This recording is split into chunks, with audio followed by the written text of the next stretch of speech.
Bonjour les amis, bonjour. Le professeur Franklin Miamsi s'exprime, n'est-ce pas, sur la sortie du doyen Albert Zongan par rapport à la vacance du pouvoir et par rapport au message du ministre de l'Intérieur du Cameroun ou alors ministre de l'Administration territoriale à Tanganji. Alors les amis, écoutons, n'est-ce pas, ce message très important du professeur Franklin Miamsi. Merci. Individu d'Atanganji, car c'est de lui qu'il s'agit, l'homme roulant les yeux globuleux, injecté de sang, traversé par des éclairs typiquement méphistophéliques. Je voudrais commencer par donner pendant quelques minutes la parole à un doyen d'âge de la classe politique camerounaise qui connaît très bien la bête et qui, avec beaucoup d'ironie, nous décrit la situation du Cameroun, où en fait, les collaborateurs de Paul Biya s'ingénient tous à se battre pour assumer peu ou prou déjà les fonctions de président par intérim. Donnons la parole au doyen Albert Zongan, dont j'ai beaucoup aimé la prise de parole sur ce sujet. Albert Zongan est un conseiller très proche du président Maurice Kamto, du mouvement de la Renaissance du Cameroun, et c'est un vieux briscard de la politique camerounaise. Il fut d'ailleurs une partie de sa carrière membre de l'actuel parti au pouvoir, le RDPC. Il le connaît par cœur, il connaît les entrailles de cette machine de monstre. Donnons un peu la parole au doyen Albert Zongan, afin qu'il exerce ce talent qu'il a, l'ironie. Je vais lui donner la parole. Je vous mets le haut-parleur.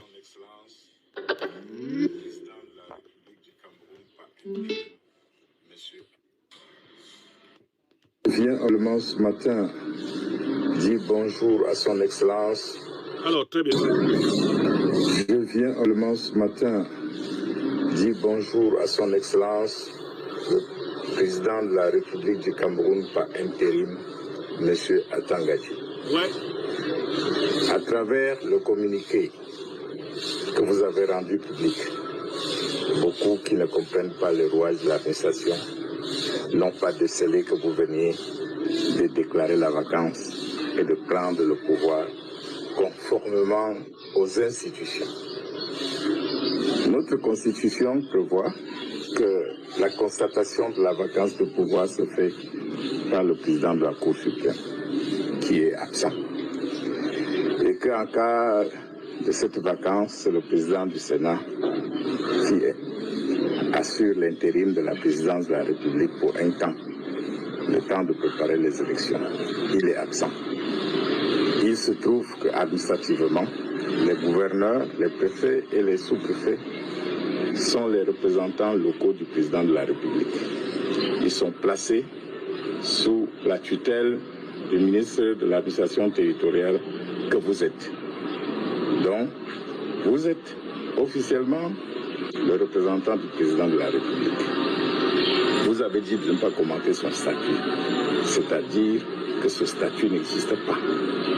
Et pour preuve, vous avez envoyé votre communiqué à celui qui souvent transmettait les hautes instructions pour lui dire que désormais, c'est vous qui donnez les instructions. Vous avez informé le Premier ministre du changement du statut de la République et que désormais, c'est vous son patron. Ceux qui n'ont pas compris ce message n'ont rien compris, parce que pour une fois que vous vous êtes mis du côté du peuple et que vous avez appliqué la loi, je vous dis bonjour, Excellence. Je demande à ceux qui se sont déclarés ou vont se déclarer candidats à la présidence de la République du Cameroun de préparer leur campagne. Parce que M. Atangadji, comme le président disparu, est un homme de parole.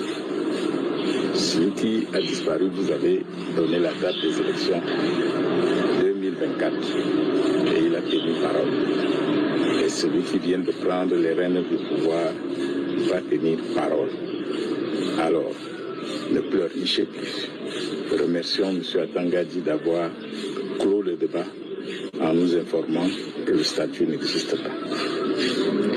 À ceux qui seront tentés de profiter de cette absence pour se frayer un chemin, ils trouveront le peuple devant eux. Et je compte sous le vaillant fils du Cameroun, membre des forces armées, pour maintenir l'ordre et la paix dans ce pays. Je vous remercie.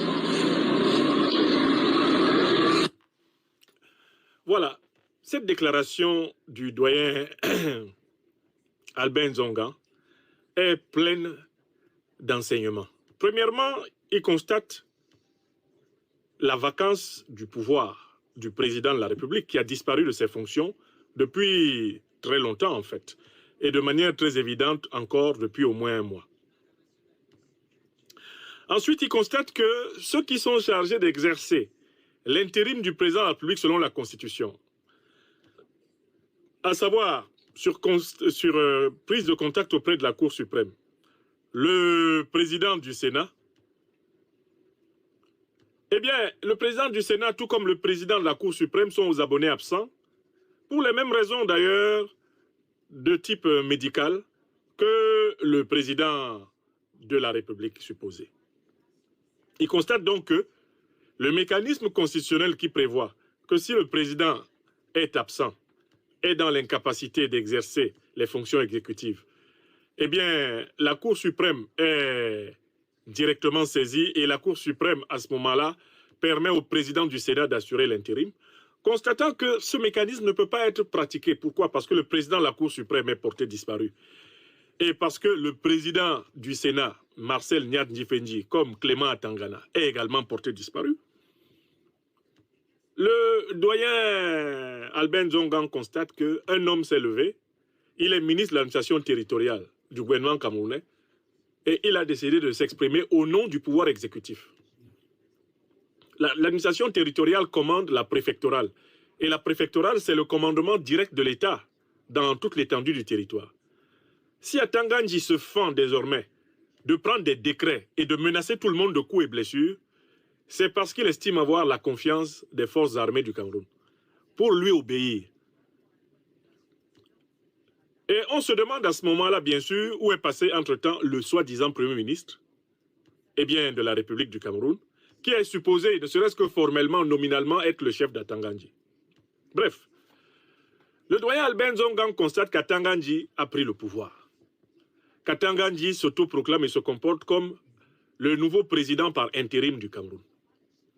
Et que par conséquent, la compétition pour la conquête légale et légitime de la présidence de la République du Cameroun est définitivement ouverte. Elle est ouverte parce que, de facto, Atanganji est désormais le détenteur des décrets. C'est lui qui signe les décrets. Ces décrets sont exécutés par le secrétaire général de la présidence de la République, le fameux Ferdinand Ngongo. Ces décrets sont exécutés par le Premier ministre du gouvernement, Dion Ngouté. De facto, Atanganji s'affirme comme le primum inter pares, celui qui assure l'intérim de Paul Biya. Mais en même temps, il faut constater que le fait qu'Atanganji s'affirme comme celui qui assure l'intérim de Paul Biya, clairement indique que le pays a basculé non seulement dans un vide constitutionnel immense, dans un vide juridique immense, dans un cafouillage et une confusion immense, mais que désormais, toutes les prétentions à diriger ce pays sont légitimes. Mieux, cet individu d'Atanganji, qui a des problèmes sérieux avec la logique formelle, ne se rend même pas compte de l'incongruité dans laquelle il s'est installé. C'est qu'il interdit ce qui n'est pas interdisable. Atanganji dit que désormais, il est interdit aux Camerounais de discuter de l'état de santé, de l'état de vie ou de l'état de mort éventuel de M. Biya. La question est la suivante. Comment Atanganji peut-il s'assurer de toutes les conversations entre les Camerounais? Comment Atanganji peut-il s'assurer de ce que les Camerounais se disent dans le taxi, ce qu'ils se disent dans les bus, ce qu'ils se disent dans les champs, ce que les Camerounais se disent dans les marchés, ce que les Camerounais se disent en diaspora? Comment peut-il s'assurer de ce que les Camerounais se disent dans leurs emails, ce qu'ils se disent dans les SMS de leur téléphone, ce qu'ils se disent dans toute leur communication téléphonique? Comment Atanganji peut-il s'assurer de ce que les Camerounais peuvent se dire dans les églises, dans les mosquées, dans les différents temples, de ce que les Camerounais peuvent se dire même dans les réunions coutumières. Comment Atangandji peut-il s'en assurer? Nous avons vraiment la preuve, à travers les décrets que prend cet individu, qu'il souffre d'un crétinisme très avancé. C'est un crétin de très haut niveau. Car en fait, l'une des manières de tuer la loi, c'est de prétendre que la loi serait omniprésente, omniactive et qu'elle s'appliquerait à toutes les situations possibles. Il n'y a pas de loi qui ait cette capacité d'omniprésence, d'omni-applicabilité, d'omnivalidité. Toute loi ne peut, pour être efficace, qu'être limitée, délimitée à un certain domaine. Or, en fait, de facto, pour que le fameux décret d'Atangandji, qui se veut force de loi, pour que ce décret soit applicable, il faudrait que toutes les conversations entre les Camerounais soient contrôlées. Il faudrait que toutes les interactions verbales entre les Camerounais soient contrôlées. Et il faudrait que toutes soient sanctionnées si elles abordent le sujet de la maladie, de la mort ou de l'état de santé en général de M. Biya. Ce qui est encore plus étonnant, c'est qu'au même moment, des groupes de partisans du régime annoncent un peu partout qu'ils vont organiser des cérémonies de prière pour soutenir leur président, leur champion, Paul Biya. Et là, il serait intéressant de voir Atangandji entrer dans toutes les mosquées, entrer dans toutes les églises, entrer dans toutes les assemblées religieuses où quelqu'un va oser prononcer une prière pour, eh bien, Paul Biya. Vous voyez l'absurdité dans laquelle l'homme s'installe. Il interdit ce qui n'est pas interdictible ou interdisable. Et par conséquent, il donne un immense coup d'épée dans l'eau. Et l'attitude d'Atangandji a même relancé, en effet, tout le débat sur le statut réel de M. Biya. Moi, je fais partie des gens qui avaient dit dès le départ que Biya soit mort, qu'il soit vivant ou dans le coma, cela ne nous importe pas. Ce qui est important pour nous, c'est que le peuple camerounais récupère sa souveraineté sécuritaire, militaire, sa souveraineté monétaire, économique, sa souveraineté politique et sa souveraineté spirituelle. Et je le redis et je le répète. Mais l'attitude d'Atangandji nous laisse vraiment penser qu'il y a une fébrilité à l'intérieur du pouvoir et que le peuple camerounais, lui, il doit redoubler de mobilisation. Il doit redoubler de vigilance pour ne pas assister passivement à une succession frauduleuse, criminelle, une succession scandaleuse à la tête de l'État. Atangandji, à travers son comportement décrétal, indique qu'il est intégré dans l'une des coteries qui pensent pouvoir récupérer le pouvoir maintenant que M. Biya, de toutes les façons, a donné tous les signaux de sa disparition, si ce n'est réelle, du moins imminente. Et donc, reprenant ce que le doyen Albin Zongan a dit, moi je voudrais dire que moi je tire plutôt la conséquence qu'il y a vide constitutionnel, il y a vide juridique, il y a vide politique au Cameroun, et que maintenant la nuit des longs couteaux, qui a commencé depuis plusieurs années maintenant, cette nuit des longs couteaux se radicalise. La grande question qui se pose à nous, Camerounaises, Camerounais de l'intérieur et de l'extérieur, c'est celle de la mobilisation pour être les maîtres du jeu. Qu'est-ce qui va se passer maintenant? Ce qui va se passer maintenant, c'est que le camp qui détient la capacité d'intimidation, la capacité de domination, la capacité d'écrasement à l'intérieur du parti au pouvoir, va vouloir récupérer, pour ainsi dire, la succession du grabataire, je ne sais, plus ou moins cadavérique Biya. Donc, nous nous préparons à assister à une confrontation des factions du régime. Et ces factions sont représentées dans l'armée. Nous nous préparons à des événements extrêmement tragiques entre les factions de l'armée.